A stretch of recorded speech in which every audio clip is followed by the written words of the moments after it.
우리 현우가 그 오랜 부상이 있어서 재활훈련을 오랫동안 하다가 이번에 첫 경기에 나가서 골도 넣고 했는데 4강에서 비록 떨어졌지만 4강 상대가 너무 강했어요. 아까 그러던데 그래도 이 어린 나이에 부상을 겪고 오랜 재활을 하고 이제 첫 경기 하고 이제 오늘 예배 왔는데 얼마나 예쁜지 몰라요. 또 이렇게 신앙이 그 보통 어른들도 이렇게 뭐 낙심되는 일이 있으면 예배드리기 쉽지 않잖아요.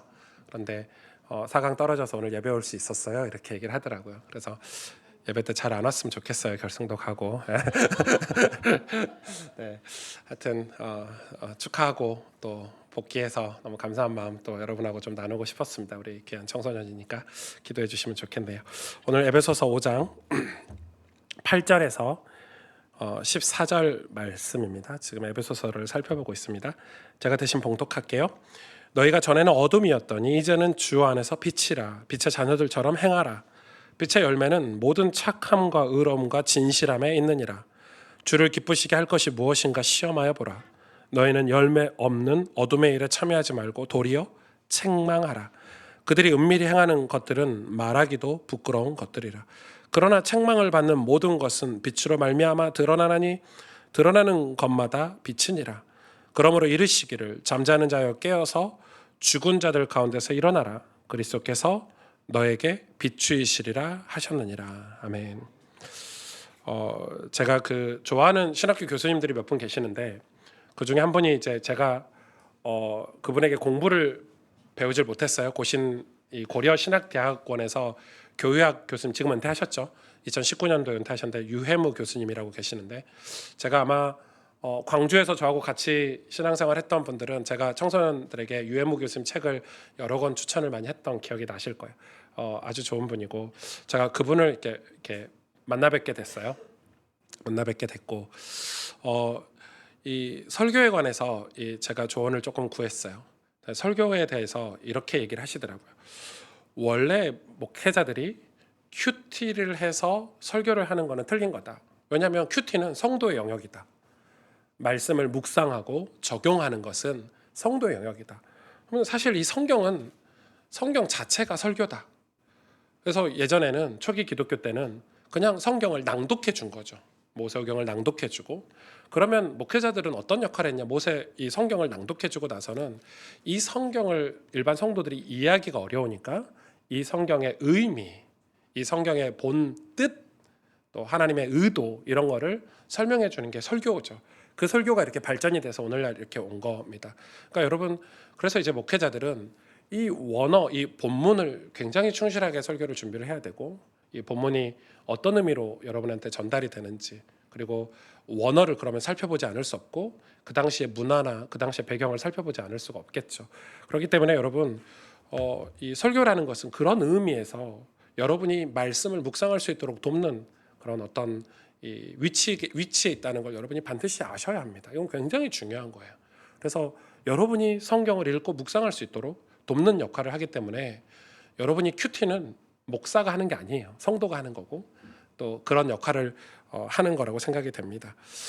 우리 교회가 이제 앞으로 새로운 교단에서 새로운 새 출발을 하게 됐어요. 그동안의 모든 우여곡절을 이제 다 정리를 하고 이제 새로운 교단에서 새 출발을 하려고 준비를 하려고 합니다. 그래서 이번 하반기에는 교회 모든 예배, 사역 이 모든 것들을 전반적으로 다 점검하고 이제 새로운 출발을 이렇게 하려고 해요. 여러분 많이 기도해 주시고 또 우리가 어떤 사역 형태로 또 어떤 이 모양을 가지고 어떻게 사역을 해야 될지, 우리 양육할 교재는 뭘 써야 될지, 우리 목회 문화는, 목회 리더십은 어떻게 가져가야 될지 전반적으로 좀 준비를 하고 있고 저는 개인적으로 7월달, 8월달 많은 목회자와 신학 교수님들을 좀 인터뷰를 하고 조언을 구했고 이제 앞으로는 우리 장로님들하고 이제 실제적인 이 조언도 구하고 또 그동안에 목회하면서 우리가 연약했던 부분들, 부족했던 부분들, 어떤 목회 문화나 목회 리더십을 갱신하려고 준비를 하려고 합니다. 여러분 기도해 주시면 좋겠고요. 그래서 그에 앞서서 저희 교육자들하고 이번 주에 얘기를 좀 하고 제 마음에 이번 9월 달부터는 교육자 휴가 기간, 이번 주 휴가 기간 휴가가 끝나고 나면 저희 교육자들이 토요일에 공식적으로 출근을 하려고 합니다. 이제 전 교역자들이 토요일 날 출근을 하려고 하고, 사실 제가 개척 때는 이제 성도가 몇 명 되지 않았고 개척 때는 토요일 날은 성도들이 조금 온전히 쉬는 게 맞다. 그리고 가족들하고 같이 보내고, 그러면 주일날 온전히 예배드리려면 토요일 날은 조금 쉬어야 된다. 이런 개념이 저는 강했어요. 그러다 보니까 토요일 날은 일절 사역을 하지 않았어요. 괴롭히지 않았죠. 성도들을 괴롭히지 않았고, 그런데 지금은 성도들의 필요가 있다고 판단이 돼요. 왜냐하면 지금은 성도들이 이제 다양해졌고 또 성장했고 우리가, 그리고 성도들이 직장 생활하는 주중보다 토요일이라든지 주일날이나 양육을 받거나 훈련을 받거나 은혜를 받거나 상담을 하거나 이런 것들이 주말이 훨씬 더 편한 거예요. 주중보다는. 그렇게 판단이 됐어요. 그래서 저는 이 토요일날 이제 교역자들이 출근해서 이제 성도들과 소통하고 주일을 준비하고, 혹은 각 부서 모임이나 개인 양육과 같은 어떤 사역이나 신방이 이루어져야 된다고 생각이 들어요. 그리고 저는 이렇게 생각해요. 교역자들이 토요일날 출근하면 우리 청년들도 토요일날 모임도 할 수 있고 찬양팀 연습도 할 수 있고, 그뿐 아니죠. 앞으로 세례교육도 주일날 세례교육을 하다 보니까 뭐 10분, 20분 이렇게밖에 세례교육을 제대로 하지 못했어요. 그래서 세례교육 같은 일정들도 토요일날 진행하고, 앞으로 교회 행정당회도 장로님들 모임도 토요일날 진행할 수 있다고 생각이 돼요. 그럼 주일날은 온전히 예배드리고 교제하고 이웃을 봉사하고 그런 이 예배가 되지 않을까 그렇게 생각을 합니다. 그래서 우리가 함께 모여서 복음을 전하는 사역을 진행하면 좋겠다. 그래서 저는 이 일이 너무 신나고 즐겁게 사역할 수 있도록 정말 이 어떤 그런 목회 문화를 만들려고, 어떤 목회 리더십을 가지고 목회 문화를 만들려고 기도를 하고 있습니다. 여러분 기도해 주시면 너무 좋을 것 같고요. 여러분, 우리는 우리 스스로 대단하다고 생각을 해야 됩니다. 그거는 우리의 교만함을 이야기하는 게 아니고, 성경이 하나님께서 당신의 피값으로 사신 당신의 자녀들에게 하시는 메시지의 핵심이 뭐냐? 너희는 대단해. 넌 내가 가진 것보다 훨씬 더 대단해 라고 메시지를 하고 있는 거예요. 한번 옆 사람한테 얘기해 볼까요? 넌 내가 가진 것보다 훨씬 더 대단해. 한번, 안 믿기시겠지만 그래도 예.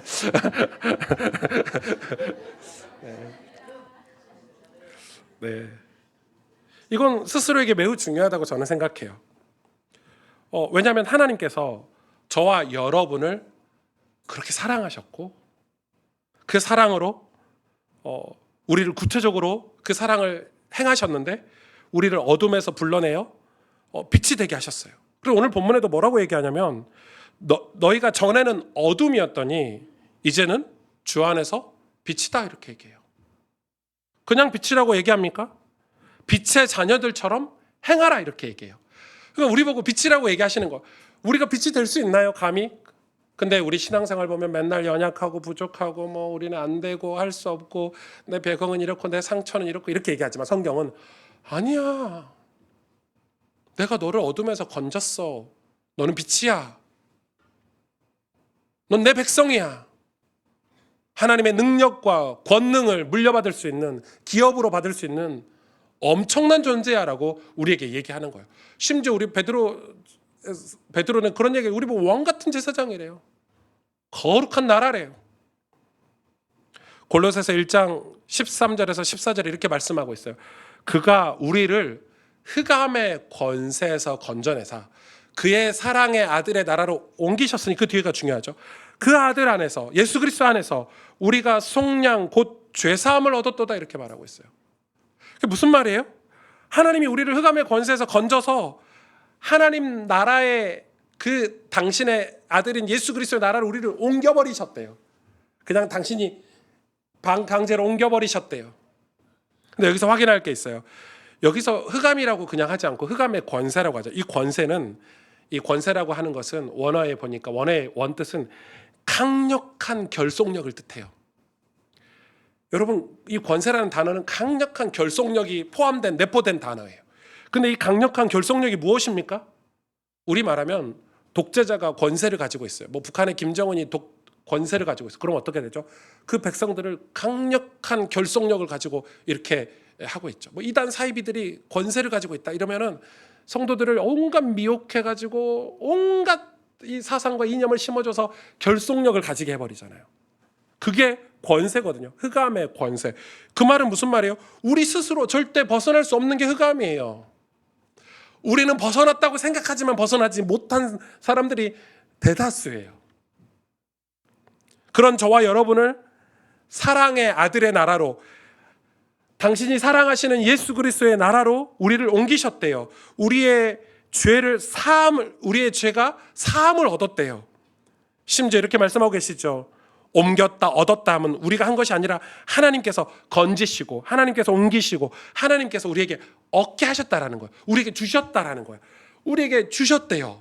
너희는 빛이야. 너희는 빛의 자녀야. 이제 너희는 어둠이 아니고 빛이야 라고 우리에게 지금 확고하게 말씀해주고 계시는 거예요. 그런데 우린 딜레마가 있죠. 우린 왜 그대로인가? 우린 여전히 왜 그대로인가? 그게 우리의 딜레마 아닙니까? 우린 계속 어둠에 있는 것 같아요. 혼란스러워요. 왜 그럴까? 우리 하나님의 자녀라는데, 하나님 백성이라는데 우린 왜 계속해서 죄악 속에, 어둠 속에 있는 것 같을까? 그것은 성경이 분명하게 얘기하고 있어요. 우리가 그 사실을 믿지 않았기 때문이라고요. 믿지 않았기 때문에. 그러니까 하나님이 하신 일을 믿을 때 그것은 우리에게 역사가 됩니다. 믿지 않았기 때문에. 믿음은 뭐예요? 행함이죠. 믿음은 행함이에요. 오늘 보니까 9절에 보세요. 빛의 열매, 빛의 자녀들처럼 행하라고 얘기하면서 그 행함에 따른 열매에 대해서 얘기하는데 9절에 모든 착함과 의로움과 진실함에 있느니라. 이 세 가지 단어를 기억하셔야 돼요. 빛의 열매는 뭐에 있냐면 착함, 의로움, 진실함 다 뭐예요? 행함이에요. 착하게 행동하는 거고, 의롭게 행동하는 거고, 진실하게 행동하는 걸 얘기해요. 그러니까 빛의 자녀들처럼 행동하면 그 열매를 맺게 되는데 그 방향이 무엇이냐, 그 열매가 무엇이냐? 우리는 빛의 자녀들처럼 행동하면 뭐 전도가 많이 될 거다, 이런저런 응답을 받을 거다라고 얘기했는데 성경은 빛의 자녀들이 받는 열매가 무엇이냐면 행함의 열매들이에요. 뭐예요? 착함, 의로움, 진실함.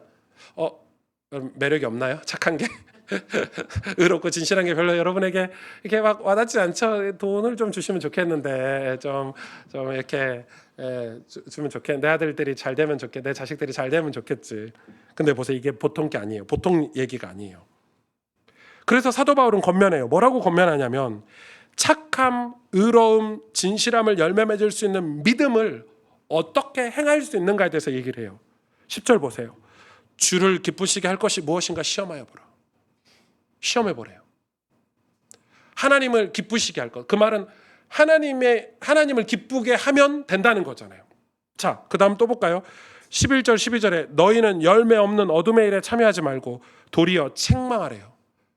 열매 없는 어둠의 일을 도리어 책망하래요. 그런데 그 뒤에 진짜 중요한 얘기가 나와요. 그들이 은밀히 행하는 것들을 말하기도 부끄러운, 그걸 책망하라는 건데 13절에 뭐라고 돼 있어요?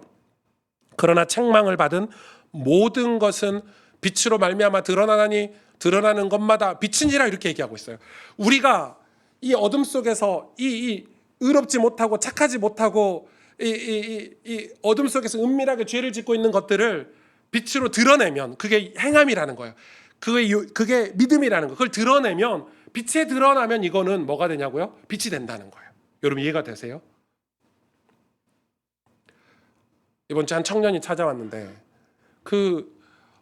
무슨 상담을 고민을 하냐면 음란에 대해서 고민을 하더라고요. 엄청 자기는 음란하대요. 제가 들어보니까 요즘은 여러분 이런 고민 자체를 안 하잖아요. 자기는 크리스찬이고 예수를 믿고 하나님 자녀인데 너무 음란한 생활을 하고 있고 이게 중독된 것 같대요. 그래서 저한테 그거를 부끄러운데 다 얘기를 해요. 그럴 수 있죠. 젊은 청년이 음란할 수도 있죠. 근데 와, 당신 대단하다 그랬어요. 왜냐하면 요즘은 그렇게 당신 정도의 음란함은 말도 안 한다. 당연한 건 줄 알고 그렇게 음란하게 다 산다.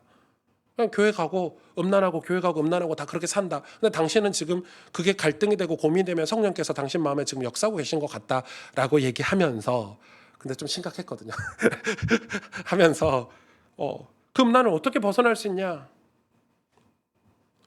그 음란을 어떻게 이겨낼 수 있냐? 에베소서 6장 12절 이렇게 얘기하고 있어요. 우리의 씨름은 혈과 육을 상대하는 게 아니래요. 여기서 씨름은 파이트거든요. 싸움이거든요. 우리의 씨름은 혈과 육을 상대하는 게 아니에요. 통치자, 잘 보세요. 통치자, 권세자, 어둠의 세상 주관자, 하늘에 있는 악의 영. 여러분 다 뭘 상징합니까? 다 권세를 상징해요. 강력한 결속력 있는 존재들이에요. 이게 악한 영이라는 거예요. 이 악한 영들을 상대하는 게 우리의 싸움이라는 거예요. 육과 싸우는 게 아니에요. 혈과 싸우는 게 아니에요.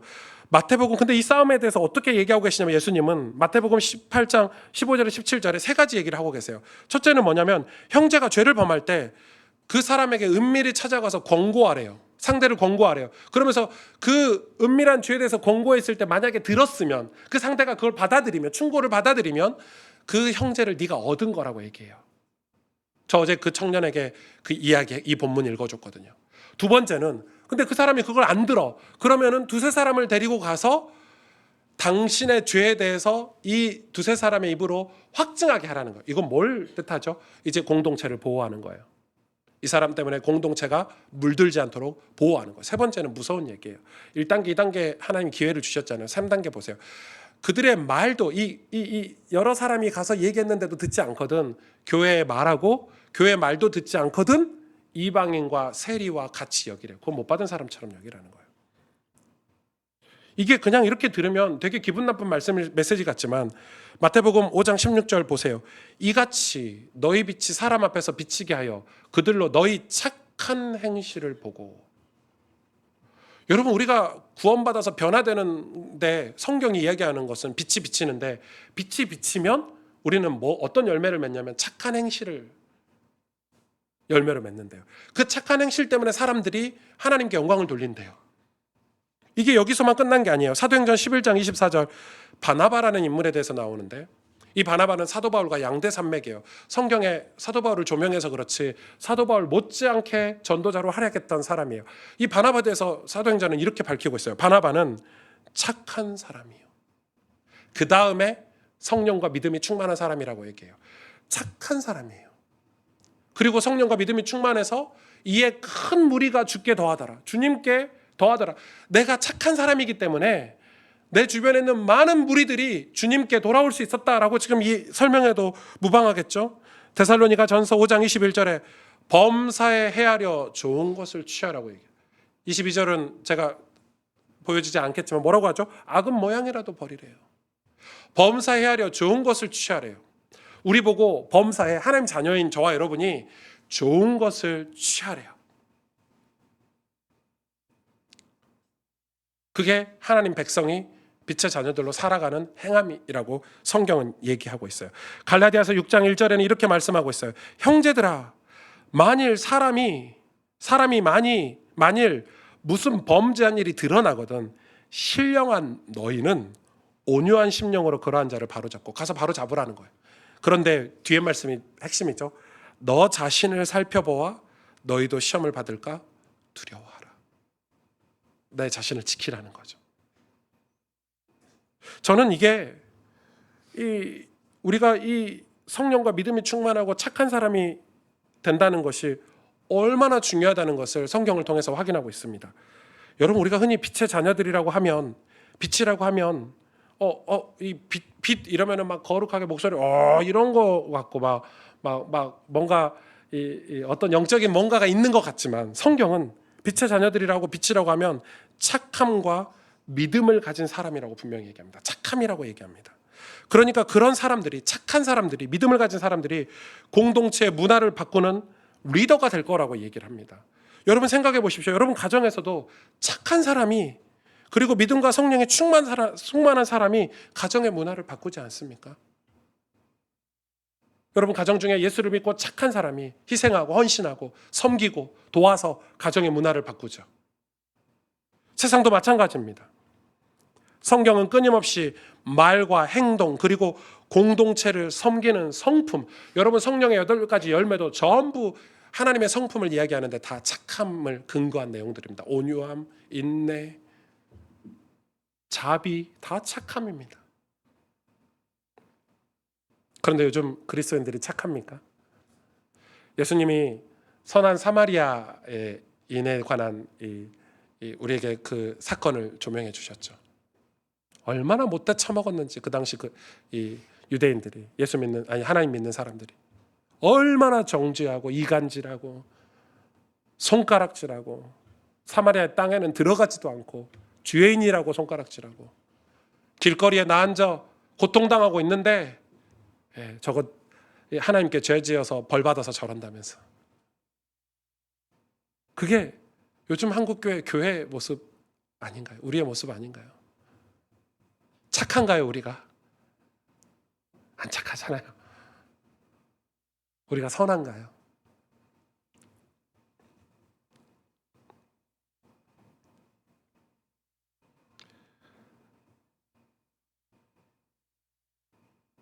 이 착함은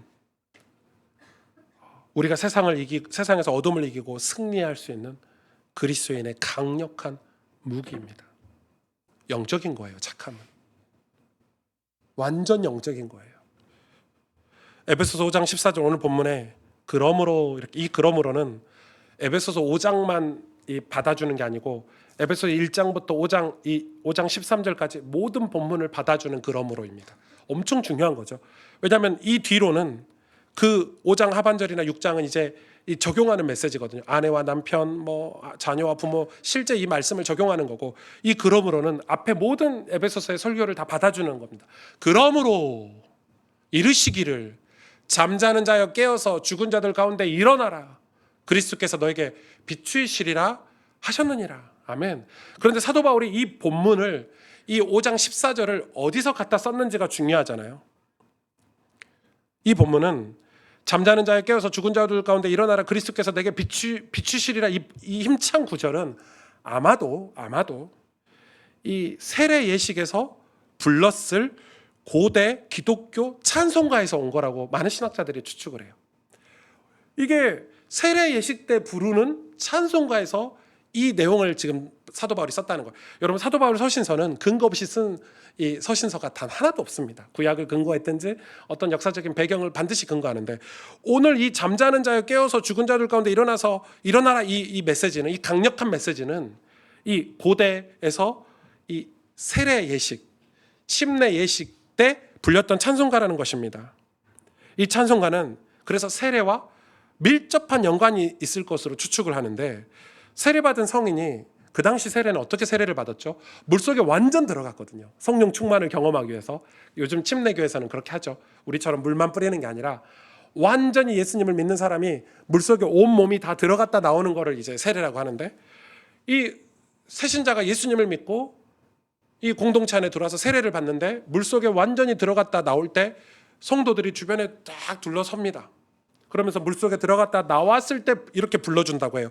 그러므로 이르시기를 잠자는 자여 깨어서 죽은 자들 가운데서 일어나라 그리스도께서 너희에게 비추시리라, 이런 음유를 붙여서 찬송을 불러주는 노래, 이 구절을 그대로 지금 사도 바울이 따와서 오늘 본문에 집어넣은 거죠. 그러니까 세례가 얼마나 중요합니까? 잠자는 자가 죽은 자들 가운데서 일어서는 게 세례라는 거죠. 성령 세례. 세례는 어둠에서 빛으로 거듭났다는 것을 깨달은 자들에게 확증하는 표시죠. 교회 앞에서.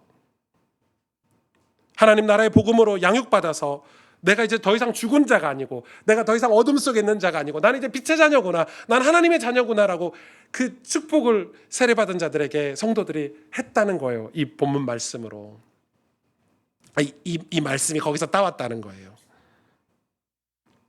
그러니까 세례가 얼마나 중요한가, 얼마나 의미가 있는가 알 수 있겠죠. 제가 솔직하게 목회를 하면서, 서울에 개척해서 목회를 하면서 놓친 게 좀 많이 있습니다.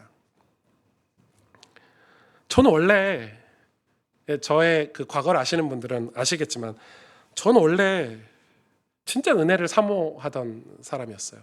교육자든 평신도든 상관없이. 저는 엄청 은혜를 사모하고 이 성령 충만을 늘 사모했기 때문에 새벽 기도를 가면, 새벽에 기도하러 교회를 가면 그 은혜 받아야 하루를 살 수 있는 사람이었어요. 그래서 이 성령이 충만한다는 걸 늘 느끼고 하루를 시작했거든요. 그러니까 제가 무슨 배경이 있는 것도 아니고, 저희 가정이 불신자 가정이었잖아요. 그리고 제 미래에 어떤 확실한 근거 있는 제 미래가 있지 않았기 때문에 저는 매일 은혜를 받아야 됐고, 매일 하나님께 확신을 받았어야 돼요. 그렇게 확신을 받고 매일 은혜를 받으니까 제 사역도 하나님을 의지하고 은혜 받았으니까 그런 제 인생이기 때문에 제 사역도 오히려 그 시절에는 은혜를 받고 거침없이 사역을 했던 것 같아요. 거침없이. 사람들 눈치 보지 않고 환경이나 상황에 제약받지 않고 환경이나 상황이 어려우면 뚫고 지나가면 되는 거예요. 해결하면 되는 거예요. 기도하고 엎드려서 기도하고 최선을 다해서 뚫고 지나가면 되는 그런 저의 사역이었어요. 즉 저에게 성령 세례가 매일 있었어요. 거의 매일. 하루도 쉬지 않고. 제가 이 신학교를 마칠 때 목사님 저를 부르셔서 중고등부를 맡겨주셨는데 제 모교회잖아요. 제가 중고등부를 잘 안다고 생각했는데 제가 전도사로 중고등부를 갔더니 좀 별로 좀 그렇게 좋지 않아요, 분위기가. 가서 보니까 뭐 아이들이 한 30명 정도, 3, 40명 정도 모여 있는데 교사들도 한 10명 정도 있는데 다 권사님들, 이렇게 나이 드신 분을 폄하하는 게 아니에요. 다 장로님, 권사님. 애들도 다 장로님, 권사님 하고 있으니까 애들 분위기도 좀 그러는 거예요. 여러분 아세요? 원래 칼빈은 이 종교개혁자 칼빈이 뭘 얘기했죠? 칼빈이 얘기한 게 청소년들은 주일학교, 초등부, 주일학교 어린아이들을 양육할 수 있는 교사가 될 자격이 있다고 자격을 부여했어요. 그래서 청소년부가 초등부 교사를 하고 대학생들이 청소년들 교사를 하고 그게 종교개혁 시대 때는 그렇게 시켰어요. 왜냐하면 청소년을 다 큰 성인으로 본 거예요. 제가 갔는데 제 마음에 가슴이 뜨겁잖아요. 은혜 받을 때니까. 기도하고 제게 맡겨진 중고등부를 살려야 되겠다. 부흥시켜야 되겠다. 이 아이들을 일으켜 세워야 되겠다. 이런 마음이 강하게 들었어요. 그래서 기도하다가 어떻게 해야 되지 싶다가 제가 이 교사들하고 그 마음을 나누고 싶어서 교사들하고 마음을 나누자고 교사 모임을 시작했어요. 근데 교사 모임을 보통 교회에서 하잖아요. 저는 교회에서 하고 싶지 않았어요. 그래서 부장 장로님께 얘기했어요.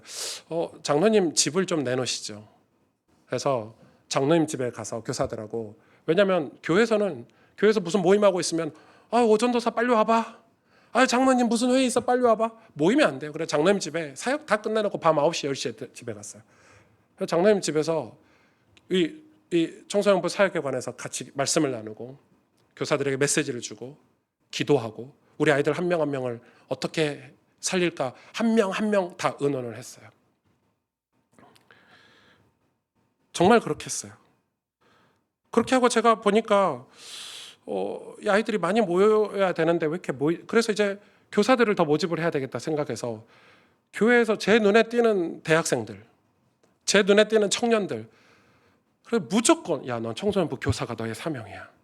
하나님 너를 교사로 부르셨어. 제가 밥 먹여가면서 같이 볼링 쳐가면서 농구해가면서 지질이 말도 안 듣는 대학생들 꼬셔가면서 집에서 라면 끓여 먹여가면서 꼬셔가지고요. 대학생들을 전부 교회에서 소문났어요. 대학부보다 중고등부 예배 대학생이 더 많이 와요. 이해가 되세요? 네. 제가 그랬어요. 그래 막 교사들이 학생보다 더 많았어 그냥. 여러분 교사가 많으면 어떻게 되죠? 당연히 분위기가 좋습니다. 그래서 대학생들 데려다가 뭐 아이들 프로그램도 만들고 행사도 하고 수련회도 하고 뭐 게시판도 꾸미고 아이들 생일 파티도 해주고 중고등부가 쉬는 시간이 없어. 그래서 우리 담임 목사님 그랬어요. 너는 내 목회보다 네 중고등부 목회가 더 바쁜 것 같다면서. 그러고 보니까 또 장소가 또 그래요. 중고등부에 PPT가 있었는데 제가 영상을 보는 걸 좋아했거든요. 좋은 영상을 아이들에게 많이 보여줬어요. 근데 영상을 보는데 희미해서 보이지가 않아 글씨가. 기억나세요? 이걸 중고등부 예배실이라고 지네들 예배란다. 본당은 막 엄청 비싼 걸로 막 엄청 좋은 화면으로 쫙 쏴주면서 중고등부실은 PPT가 보이지도 않아. 여러분 지금 우리 교회는 TV가 다 있잖아요. 얼마나 감사해요. 그래서 제가 그걸 또 그렇게 말하면 안 되잖아요. 그래서 제가 장로님들 또 찾아가서 팔짱 끼고 장로님 힘 좀 써주세요. 저 중고등부실에 저 PPT 제일 비싼 걸로 하나 설치합시다. 그랬더니 그거 얼마나 해? 제가 알아보니까 한 500만 원 하더라고요. 그래서 난리죠. 제가 또 목사님 집에도 가고 목사님 운전도 하고 막 이러니까 운전할 때마다 했겠어요. 목사님 청소년들이 영상을 봐야 되는데 지금 우리 환경이 정말 개떡 같습니다. 목사님 한번 예배, 그리고 이제 목사님 청소년부 예배 설교자로 모시고 와서 직접 보라고 자기가 답답한 거를 몇 달을 꼬셨는지 몰라요. 그래가지고 싹 바꿨어요. 의자 바꾸고 PPT 바꾸고. 여러분 PPT만 깨끗하게 나와도 아이들이요 은혜 받는데 훨씬 달라요. 방송 시스템 다 설치하고. 근데 이 공간으로 부족하겠는 거예요. 그래서 또 당회를 들어갔어요. 장로님들 또 설득했어요. 중고등부가 앞으로 한 100명 정도로 성장할 건데 지금 좌석이 한 50석밖에 안 된다. 그거 너무 낡았다. 거의 1년을 설득했죠. 그래서 증축을 했어요. 저희 때문에. 중고등부실을 증축했어요. 여러분 얼마나 재밌었을까요? 그런 동안에 제가 사역을 게을리했을까요? 아이들 데리고 수련회를 가고, 수련하면서 우리 선생님들과 아이들 발을 시켜주고, 그리고 우리 아이들 이 광주의 지도를 쫙 벽에 붙여놓고 우리 아이들이 다니는 학교를 다 마킹하고 거기에 누가 있는지 확인하고, 저는 그 아이들 다 찾아다녔어요. 여러분 찾아다니는데 아이들 못 만날 때가 허다해요. 그러면은 잠깐이라도 점심 먹고 나오면은 전도사님 나 얼굴 봤어 들어간다 이런 경우가 많아요. 그래도 축복 기도해 줬어요. 야 잠깐만 와봐봐. 봉고차에서 기도해주고, 벤치에 앉아서 기도해주고, 수혜 아저씨들이 못 들어갈게 하니까 수혜 아저씨들 먹을 거 사들고 가서 친해지고. 여러분 그렇게 몇 년, 한 4, 5년 사역했을까요? 중고등부가 확 성장했어요. 중고등부가 소문나서 좀 이런 말 하면 미안하지만 교사 학생들이 아닌 일반 성도들도 은혜 받으러 많이 왔어요. 제가 왜 이런 얘기를 하냐? 제가 이걸 놓치고 목회한 거예요. 제가 서울에서 목회하면서 사람들 눈치를 얼마나 많이 보는지. 제가 원래 그런 캐릭터가 아니거든요.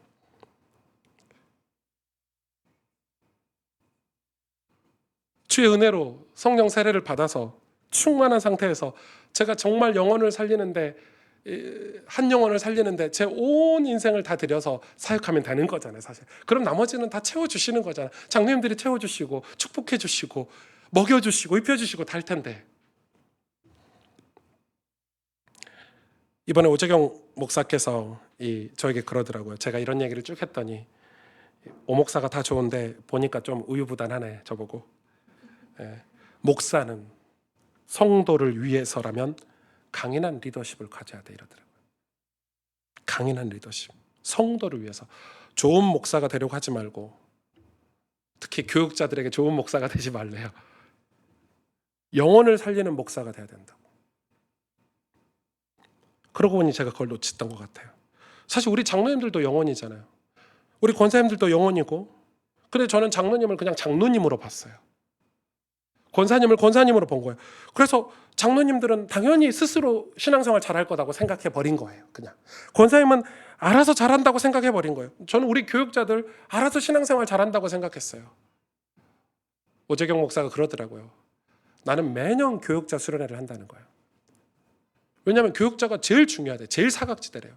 교육자들에게 메시지를 주고 같이 기도하고 교육자들의 영적인 상태를 점검하고 사역을 다 점검하고. 목사 그거 안 해? 이러더라고요. 깜짝 놀랐대요. 저 진짜 그거 안 하거든요. 저희 교육자들이 어떻게 성경 읽는지 어떻게 기도하는지 점검 잘 안 해요. 저는 약간 믿고 맡기는 성격이라. 그런데 그게 아니더라고요. 제가 정신이 번쩍 들었습니다. 지금도 마귀는 광명의 천사로 과장해서, 여러분 광명의 천사로 가장해서 우리를 유혹한다고 성경에 기록되어 있는데, 광명의 천사라는 것은 빛이잖아요. 광명이 빛이니까. 그러니까 우리가 어둠 속에 있는데 진짜 빛으로 가지 못하도록 가짜 빛이 와서 우리를 유혹하는 거예요. 이해가 되세요? 우리가 어둠 속에 있는데, 죄 속에 있는데 우리가 빛으로 가야 되잖아. 하나님이 너를 빛의 자녀야 빛으로 와 하고 우리 초대해 주셨는데 왜 빛으로 가는 행동을 못하냐, 행함 있는 믿음을 못하냐. 가짜 빛이 우리를 유혹하고 있는 거예요. 가짜 빛이, 진짜 빛이 아닌 거짓 빛이. 그래서 광명의 천사로 우리를 유혹하고 있는데, 그 말씀은 우리가 빛의 자녀로 살지 못하도록 어둠에서 계속 살도록 우리를 유혹하는 거죠. 어둠에 계속 머물러 있도록. 이미 우리는 해방됐고, 죄에서 해방됐고, 우리는 어둠에서 벗어나서 하나님의 자녀고 승리할 수밖에 없는 빛인데, 우리가 왜 어둠에 계속 살아야 되냐? 왜 계속 죄악 속에 살아야 되냐? 이 악한 세상 정사 권세를 장악하고 있는 이 사탄이 광명의 천사로 우리를 유혹하기 때문에 믿음과 성령이 충만해야 됩니다. 그래서 우리의 본성이 변화되어서 우리가 하나님 앞에서 세상을 변화시킬 착한 사람이 되라고 성경은 이야기하고 있습니다. 착한 사람이 되셔야 됩니다. 여러분 선한 사람이 되어야 됩니다. 악하면 안 돼요. 하나님이 우리 선한 사람에게, 착한 사람에게 당신의 직무를 맡기신다고 분명히 말씀하고 계십니다. 착하다는 것은 우리의 신앙이 영적으로 깨어 있어서 예수 그리스도를 닮아 하나님을 닮아 영원히 섬긴다는 말이잖아요. 영혼을 섬기는 거, 착한 사람은 지나가는 그런 이 창녀를, 고아를, 과부를 그냥 지나칠 수 없는 예수님처럼 내 신앙의 인기를 위해서, 내 신앙의 만족을 위한 바리새인이 아니라 내가 정말로 하나님의 성품으로 변화돼서 착한 사람이 돼서 내가 주의 복음을 전할 수밖에 없는, 그들을 도울 수밖에 없는, 섬길 수밖에 없는,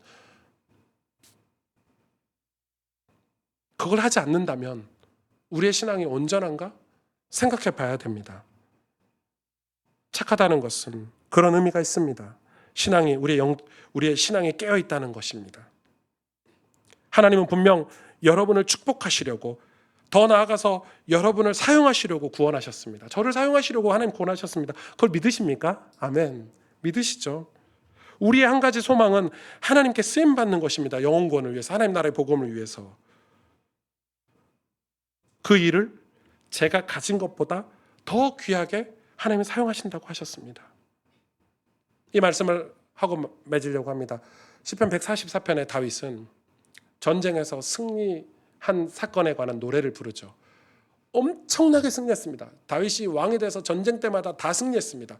다윗이 뭐라고 고백하냐면, 하나님, 내 손에 칼을 쥐어주신 분도 하나님이시고 칼로 적군을 베게 하신 분도 하나님이시고, 자기가 이 능동적으로 한 게 하나도 없어요. 다 완전 수동적으로 얘기해요. 하나님이 다 하셨다라는 거예요. 완전히 승리했다는 거예요. 그래서 이 이스라엘을 완전히 통일을 이루고 이스라엘 백성들에게 평화를 선물했잖아요. 다윗이 완전히. 여러분, 다윗은 왕 이전에 장수였습니다. 나중에 이제 이 나라가 부강해지고 나서는 밑에 장수들을 보냈지만, 다윗이 이스라엘 초대 왕이 돼서는 수많은 전투에 참가해서 완벽한 전략으로 상대를 이 백전백승했습니다. 그런데 이 전쟁 연구하는 전략가들이 이 다윗을 그렇게 평가하지 않습니다. 우리는 하나님이 함께 하셔서 이 다윗이 승리했다 이렇게 얘기하지만, 놀랍죠. 이 전쟁 전략가들은 다윗이 왜 이렇게 장수로서 이 많은 전투에서 승리할 수 있었냐 했더니, 그가 13년 동안 광야 생활하면서 이스라엘의 지리에 능통했다는 겁니다. 이스라엘 지리에 능통하고 이스라엘 주변 국가에 대해서 다 파악을 했지 않습니까? 블레셋도 갔으니까. 그래서 어떤지를 이 13년 동안 이스라엘 주변 나라와 이스라엘의 지형 이런 거를 완전히 다윗이 다 꿰차고 있었던 겁니다. 그가 때가 딱 돼서 준비가 딱 되고 나니까, 믿음과 실력이 딱 준비가 되고 나니까 전쟁에 나갔는데 전략을 짤 때마다 승리할 수밖에 없지 않겠습니까? 그런 여러분이 광야 생활을 지나고 있고 실패하는 것 같아도 낙심하지 마시기 바랍니다. 오히려 여러분이 광야를 지나고 있는 것 같이 실패를 겪고 있으면 그때 공부하십시오. 다윗처럼. 다윗이 만약에 광야 생활하는 동안에 지형에 관해서 메모도 안 해놓고 이거에 대해서 낙심만 하고 슬퍼하고 짜증내고 원망만 하고 있었다면 그는 좋은 장수가 되지 못했을 겁니다. 그런데 다윗은 그때 하나님을 의지했고 이 지형에 대해서 완벽하게 분석하고 자료를 소유하고 있었다고 합니다. 그러니까 전쟁에 가면 승리할 수밖에 없는 거죠. 저는 우리가 하나님의 자녀가 된다는 것은, 하나님의 백성으로 빛의 자녀로 산다는 것은 엄청난 메시지라고 생각합니다. 행하라는 거죠. 빛의 자녀들처럼 행해라. 여러분, 그 사실을 믿고 행할 때 우리 삶의 역사가 일어나는 것입니다. 여러분, 이 사실을 믿으셔야 합니다. 저는 우리가 분명히 하나님 우리에게 맡겨주신 우리 인생에 분명히 사명이 있다고 생각합니다. 여러분, 그 사명을 포기하지 마십시오. 그 사명을 두고 매일 준비하고 기도하고, 나는 하나님 앞에 쓰임 받아야지. 나는 하나님한테 복을 받아야지. 다윗이 그랬잖아요. 여호와 하나님을 자기 편으로 삼는 자는 복이 있다라고 했습니다. 여러분, 저는 그런 거룩한 욕심이 여러분에게 있기를 축복합니다. 하나님 내 편 만드세요. 하나님 우리 편 만들어야 되지 않겠습니까? 하나님은 나의 하나님, 내 하나님, 나와 함께 하시는 하나님. 그러면 우리는 하나님이 뭘 기뻐하실지 시험해 보라는 겁니다. 하나님을 기뻐하는 일을 내가 해야 하나님 내 편이 되시고 하나님 나와 함께 하시겠잖아요. 하나님 나와 함께 하실 때, 하나님 내 편이 되어주실 때, 내 든든한 배경이 되어주실 때 우린 세상에서 완전히 승리할 수 있지 않겠습니까? 말씀을 맺겠습니다. 빛의 자녀들처럼 행하라고 말씀하고 계십니다. 행하랍니다. 행하랍니다. 어둠에 있지 말고, 잠자는 자 속에 있지 말고 일어나라고 얘기하고 계십니다. 하나님이. 그런데 아무도 안 해요. 아무도 안 합니다. 그 백종원 씨가 그 골목길 그 솔루션 프로그램 하는 거 보니까 진짜 명언을 남기더라고요. 내가 다 알려줘도 아무도 안 해. 내가 장사 잘하는 법, 돈 버는 법 다 알려줘도 아무도 안 해. 게을러서. 아무도 안 한다는 거예요. 아무도 안 하는데 어떻게 축복을 받을 수 있겠습니까? 믿음은 하는 겁니다. 행하는 겁니다. 여러분, 나는 빛의 자녀다 믿고 그렇게 사십시오. 하나님이 여러분을 그냥 두시지 않을 겁니다. 축복하실 겁니다. 사용하실 겁니다. 같이 기도하겠습니다.